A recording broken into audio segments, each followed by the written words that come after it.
बिस्मिल्लाहिर्रहमानिर्रहीम, अस्सलाम वालेकुम। मैं हूं मखदूम शहाबुद्दीन। 17 अक्टूबर 2025 जुमतुल मुबारक का बाबरकत दिन। कुछ इंतहाई अहम तरीन और इंटरेस्टिंग डेवलपमेंट्स हैं। इस वक्त तालिबान रिजीम के लिए मुश्किलात में इजाफा हो चुका है और पाकिस्तान ने यह बात वाज़ेह कर दी है कि अगर पाकिस्तान के कंसर्न्स जो कि दहशतगर्दी के हवाले से हैं, अफगान सरजमीन के बतौर एक प्रॉक्सी और भारत की तरफ से अफगान सरजमीन का पाकिस्तान के खिलाफ इस्तेमाल किया जाना अगर ना रोका गया तो उसका एक ही हल है। अगर डिप्लोमेसी ने ये मसले हल ना किए तो फिर Taliban regime would have to fall, यानी तालिबान की हुकूमत का धड़न तख्ता ज़रूरी है। अब इस सब के अंदर एक तरफ तो खबर आई थी जो पाकिस्तान ने एयर स्ट्राइक्स की थी कि अफगानिस्तान का जो इंटेलिजेंस चीफ है वो उड़ गया और उसे एलिमिनेट कर दिया गया पाकिस्तान की तरफ से। लेकिन अब असल खबर यह है कि अफगानिस्तान के डिफेंस मिनिस्टर मुल्ला याकूब को निशाने इबरत बनाया गया है। और सिर्फ मुल्ला याकूब नहीं, सिर्फ अफगानिस्तान का इंटेलिजेंस चीफ नहीं, we have now the complete list. इसके साथ ही साथ शुमाली इत्तेहाद जो है वो काबुल की तरफ पेशकदमी करना शुरू हो चुका है, अहम इलाका छीन लिया है। इसके साथ एक और ग्रुप एक्टिव हो चुका है, अफगानिस्तान फ्रीडम फ्रंट। उसने तालिबान का एक अहम तरीन कोर कमांडर उड़ा दिया है। ये सारी डिटेल्स बहुत इंपॉर्टेंट हैं जो आपके सामने रखनी है। अगर अभी तक आपने इस वीडियो को लाइक नहीं किया तो लाइक जरूर कर दें। आपके लाइक्स और कॉमेंट्स हमारे लिए बहुत इंपॉर्टेंट हैं। कॉमेंट सेक्शन में पाकिस्तान जिंदाबाद का नारा जरूर लिखें। जिन लोगों ने चैनल को सब्सक्राइब नहीं किया उनसे मेरी ये दरखास्त होगी कि चैनल को भी लाजमी सब्सक्राइब कर लें। अब सबसे पहले नाज़रीन इकराम, दो तीन चीजें जो हैं उन्हें समझना इस वक्त बहुत जरूरी हो चुका है। एक तो जो अफगानिस्तान के अंदर मुख्तलिफ रेजिस्टेंस फ्रंट्स हैं, वैसे तो चले तालिबान के अंदर भी इस वक्त रिजेंटमेंट है। एक तरफ कंधारी ग्रुप है, एक तरफ हक्कानी नेटवर्क है। और इवन अभी जो रीसेंट पाकिस्तान की एयर स्ट्राइक्स हैं उनके वाले से अफगान मीडिया ये कह रहा है कि भाई ये स्ट्राइक्स और पाकिस्तान को ये जो एग्जैक्ट लोकेशंस हैं तालिबान की मिलिट्री लीडरशिप की, ये सिराजुद्दीन हक्कानी ने दी। और सिराजुद्दीन हक्कानी को कहा गया कि भाई यू वुड बी सेफ, आपको कुछ नहीं कहा जाएगा, और इन्हें ठोक दिया गया दूसरों को। लेकिन इस वक्त जो पावर स्ट्रगल है वो अफगान तालिबान के अंदर बहुत ज़्यादा बढ़ती जा रही है और एक रिजेंटमेंट पाई जा रही है कि भाई इमाम मोदी की फौज बनने का फ़ायदा और पाकिस्तान के साथ बिला वजह का इतना बड़ा फड्डा करने का फ़ायदा, और एक दहशतगर्द ग्रुप जो है जब तक उसकी हम सपोर्ट करेंगे टीटीपी की तब तक हमें लेजिटिमेसी नहीं मिलेगी। अगर हमें लेजिटिमेसी ना मिली, अगर हमारी हुकूमत को किसी ने तस्लीम ना किया तो फिर हमारी इकॉनमी बेहतर नहीं हो सकती। तो एक बड़े अंदर भी खींचातानी चल रही है। लेकिन अब जो एनआरएफ है, जो नॉर्दर्न रेजिस्टेंस फ्रंट, ये नॉर्दर्न अलायंस वाले जो हैं उनका बेटा अहमद शाह मसूद चला रहा है और ये पंजशेर में बड़ा इनका स्ट्रॉन्ग होल्ड है। अब इनके हवाले से नाज़रीन इकराम एक खबर तो ये आई है कि पंजशेर का जो एरिया है उस पर वापस इन्होंने अपना कंट्रोल रीगेन कर लिया है। फिर इन्होंने ये ऐलान किया है डेथ ओवर सरेंडर। सेकेंडली, इनकी जो फौजी हैं वो कंप्लीटली शायद एक फुल फ्लेज वॉर जो है तालिबानी रिजीम के खिलाफ वो लड़ने के अभी उस पोजीशन में नहीं है। तो इन्होंने कहा है कि आप एक काम करें, जितने रेजिस्टेंस फ्रंट्स हैं, जितने लोग एंटी तालिबान ग्रुप्स हैं, क्योंकि देखें हम ना हमेशा पश्तून लेंस जो है उनसे अफगानिस्तान को देखते हैं। पाकिस्तान क्या सिर्फ पंजाबियों का नहीं, पाकिस्तान एक गुलदस्ता है ना। उसी तरीके से हर मुल्क के अंदर मुख्तलिफ कौमियतें होती हैं। ताजिक भी हैं, उज़्बेक भी हैं, हज़ारा भी हैं और फिर पश्तून भी हैं। ये सब अफगानिस्तान को बनाते हैं। तो अब इस वक्त एक तरफ ये ताजिक जो हैं एनआरएफ वाले इन्होंने स्टार्ट कर दिया है और इनके वाले से अब ये बताया जा रहा है कि इन्होंने खोस्त के नज़दीक कुछ एरियाज जो हैं वहाँ से तालिबान के कमांडर्स को मार भगाया है। यानी अफगान तालिबान जो हैं वो अपना कंट्रोल इस वक्त अफगानिस्तान पर से खोते जा रहे हैं। पाकिस्तान वाला कट्टा ये अलग खोल बैठे। फिर इनकी टॉप लीडरशिप इस वक्त निशाने पर है। मुल्ला हैबतुल्लाह अंडरग्राउंड चले गए हुए हैं, इनके सुप्रीम लीडर। मतलब कितना इनके लिए ये डीमोटिवेटिंग होगा कि अपने ही मुल्क के अंदर अमारात इस्लामी बनाई हुई है ना आपने, सो कॉल्ड, तो आपका सुप्रीम लीडर खुल के बाहर नहीं निकल सकता। ये कैसा आपने निज़ाम बनाया हुआ है और फिर आप कहते हैं आपकी गवर्नमेंट है।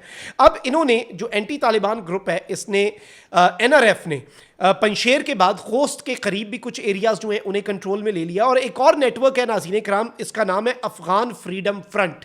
इस तंजीम का AFF मुखफ़फ़ बनता है।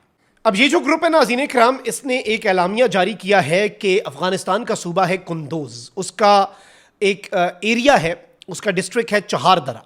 उसमें अफगान तालिबान का, तालिबानी रिजीम का एक टॉप का कमांडर, इनका कोर कमांडर जो है कारी खालिद, ये वहाँ के कुंदोज के कोर हेडक्वार्टर से निकल रहा था और इन्होंने अंगूर बाग के एरिया के करीब AFF के फाइटर्स ने घात लगाकर इसे एलिमिनेट कर दिया। अब यही चीज़ जो है ये अहमद शाह मसूद ने, जो NRF वाला है, उसने भी कही है अपने फाइटर्स को कि अफगान तालिबान जो हैं उन्हें टारगेट करो, आईबीओज करो, इंटेलिजेंस बेस्ड ऑपरेशंस करो, सैबोटाज अटैक्स करो, छोटे छोटे ग्रुप्स बना के जाओ, एक फुल फ्लेज आर्मी नहीं, इनकी टॉप की लीडरशिप को एलिमिनेट करो। यानी अफगानिस्तान के अंदर इस वक्त ये सब कुछ भी साइमल्टेनियसली चल रहा है। और इन्होंने इस मौके पर ये सोचा कि हमें लेजिटिमेसी मिलेगी, हम इंडिया से डिप्लोमेटिकली कोई हम फायदा हासिल कर लें। और भाई इंडिया खुद डिप्लोमेटिकली प्रोग्राम वाड़ के बैठा हुआ है अपना, आइसोलेशन का तो शिकार वो है। तुम लोगों को इंडिया ने लेजिटिमेसी देनी, वो बेचारे खुद लेजिटिमेसी ढूंढ रहे हैं कि कोई उन्हें साथी मिल जाए, कोई तादी मिल जाए। अच्छा, अब इस सारी सूरत हाल में मैं आपको नाज़रीन किराम ये बताऊं कि एक बहुत बड़ी डेवलपमेंट जो है वो सामने आ रही है। वैसे तो अफगान तालिबान के जो मकामी कमांडर्स हैं उन्हें पता है कि इस वक्त रिफ्ट है। कुछ कमांडर्स जो हैं वो मुल्ला याकूब जो कि अफगानिस्तान के डिफेंस मिनिस्टर हैं, आर्मी चीफ हैं, मुल्ला याकूब की डायरेक्शंस ले रहे हैं। कुछ फाइटर सिराजुद्दीन हक्कानी जो कि इंटीरियर मिनिस्टर हैं उनकी डायरेक्शंस ले रहे हैं। और कुछ कंफ्यूज्ड हैं, उनको ज़्यादा समझ नहीं आ रहा तो वो खुद से काम कर रहे हैं। रोग मिलिट्री ऐसे ही होती है।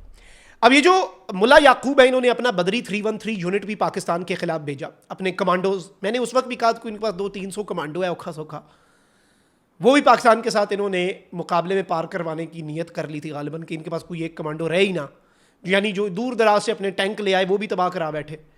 अब ये जो मुल्ला याकूब है इन्होंने बड़े बदरी 313 कमांडो और टैंक शैंक भेजे। अब ये बताया जा रहा है नाज़रीन इकराम, और ये क्रेडिबल इंफॉर्मेशन है अफगानिस्तान के अंदर से, कि अफगान वजीर दिफा मुल्ला याकूब की दाईं आंख जो है वो ज़ाया हो चुकी है। और ये जो हालिया स्ट्राइक्स हुई हैं ना, देखें ये हमने क्यों की स्ट्राइक्स, इसलिए क्योंकि इन्होंने चमन स्पिन बोलदक पे बाबे दोस्ती पे आईईडी ब्लास्ट किया, हमारे कस्टम्स के एहलकार और एफसी के जवानों को अगवा किया, उन्हें जान से मारा। ठीक है, जंगों में शहादतें होती हैं, हमें मसला नहीं है, लेकिन उसके बाद इन्होंने गैर इंसानी और गैर इस्लामी सलूक किया। वो सलूक जसद खाकी की बेहुरमती करके जो भारत ने आज तक पाकिस्तान या पाकिस्तान ने आज तक भारत के साथ भी नहीं किया। वर्स्ट एनिमीज एक दूसरे के साथ नहीं करते, और ये खुद को मुसलमान कहते हैं, ये दरिंदे हैं। ये इमाम मोदी की फौज है, इनका मोदी अब इमाम बन चुका है ना। ये इनके चेहरे पे एक नकाब थी, वो उठ गई, खत्म हो गई, ये भी खारजियों के साथ मिलकर खारजी हो गए। अब नाज़रीन किराम, एक जानिब अफगान वजीर दिफा जो है मुल्ला याकूब, उसकी दाई आंख ज़ाया होने की इत्तलात है, जबकि इंटेलिजेंस चीफ के तो चीथड़े उड़ गए थे। जीडीआई का जो इनका जनरल डायरेक्टरेट ऑफ इंटेलिजेंस का चीफ है उसके तो चीथड़े उड़ गए। और अब मैं आपको ये बताऊं कि पाकिस्तान ने जो स्ट्राइक्स की थी उनमें ये बताया जा रहा है कि पाकिस्तान ने एग्जैक्ट इंफॉर्मेशन की बुनियाद पर लेज़र गाइडेड मिसाइल्स जो हैं उनका इस्तेमाल करके इनके फौजी कमांडर्स के इजलास को निशाना बनाया।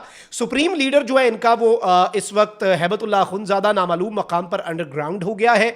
इनका नाइब आर्मी चीफ, एक इनका इंटेलिजेंस चीफ मारा गया, नाइब army chief, deputy army chief जो है ही हैज बीन एलिमिनेटेड, और इनका जो डिफेंस मिनिस्टर है उसकी दाईं आंख जो है वो ज़ाया हो चुकी है इस कॉन्फ्लिक्ट के अंदर। और पाकिस्तान ने जो लेज़र गाइडेड मिसाइल का इस्तेमाल करके इन्हें एक सरप्राइज दिया, जिसके बाद इन्होंने सीज फायर की तरफ बढ़ने का फैसला किया।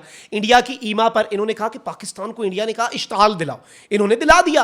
इन्हें नहीं पता था कि हमें जब इश्ताल आता है तो फिर हम 6 तैयारे भी गिरा देते हैं। इंडिया वालों ने तो ये नहीं बताया, हम तो बहुत फेंटा लगाते हैं। और इन्होंने जो हरकत की, ये तो इंडिया से 2 कदम आगे निकल गए। हमारे शहदा के जसद खाकी की बेहुरमती करोगे, हमारा एक आम सरहद पे जो जवान है ना एफसी का, उसकी जान तुम्हारे इंटेलिजेंस चीफ, तुम्हारे डिफेंस मिनिस्टर, तुम्हारे आर्मी चीफ से ज्यादा कीमती है। यह मैसेज पाकिस्तान ने दे दिया कि तुम इस तरह से करोगे तो हम ये करेंगे। और ये निशाने इबरत बन गए हैं। ये अपने कमांडर्स को, अपने फौजियों को शक्ल दिखाने के काबिल नहीं रहे। ये मेडल लेके फिरेगा अब कि भाई 20 साल नेटो से लड़ते रहे, ये हशर नहीं हुआ। 20 घंटे में पाकिस्तान ने ये हशर कर दिया हमारा। तो ये चीजें इन्हें भी खुद भी देखनी चाहिए। और वैसे भी जब मुशरिकों के साथ मिलके किसी इस्लामी मुल्क के खिलाफ जंग करेंगे तो फिर आपके साथ अल्लाह की मदद और नुसरत कैसे होगी, ये भी इन्होंने नहीं सोचा गालिबन। चले, अब सोचने का बहुत वक्त होगा और सीज फायर ख़त्म होने वाला है। दोबारा से करें ज़रा 2-2 हाथ कर लें, वी आर रेडी। अल्लाह निगहबान, पाकिस्तान जिंदाबाद।